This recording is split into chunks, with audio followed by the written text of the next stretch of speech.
Is the era of Nancy Pelosi finally coming to an end, or is she ensuring her political dynasty continues long after she leaves office?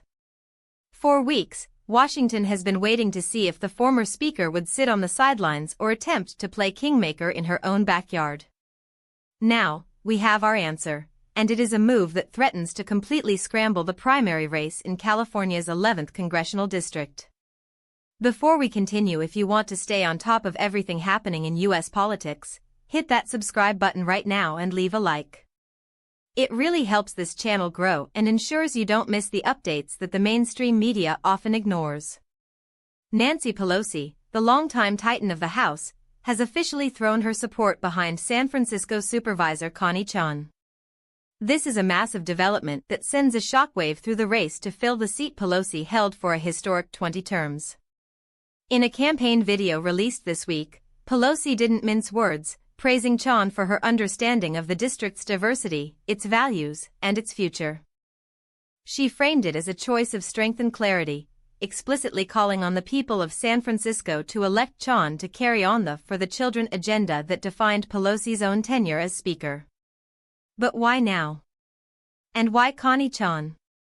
To understand the weight of this endorsement, you have to look at the battlefield. Connie Chan is a candidate with a compelling personal story, an immigrant who arrived in the U.S. at 13, not knowing a word of English, who climbed the ranks of local San Francisco politics. It is exactly the kind of outsider-turned-insider narrative that resonates deeply in a city that prides itself on being the conscience of the nation. However, the political reality is much colder than the campaign rhetoric. Connie Chan is not walking into a guaranteed victory. Her primary opponent, State Senator Scott Wiener, is currently dominating the fundraising game. As of the latest filings, Wiener sits on a war chest of roughly $2.6 million, while Chan's campaign is reporting significantly lower numbers, around $156,000. In the world of high-stakes congressional politics, that is a monumental gap. It would take a miracle, or a massive surge of institutional backing, to bridge that financial divide before the primary election on June 2.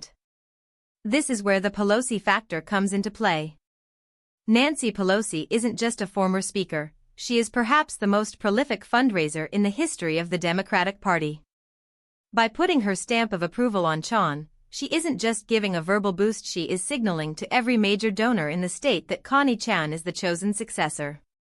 This endorsement is designed to ignite a flood of campaign contributions and turn a lopsided race into a dead heat overnight. But the field is crowded. Also running is Saikat Chakrabarti, a former chief of staff to Alexandria Ocasio-Cortez. This adds a layer of ideological tension to the race.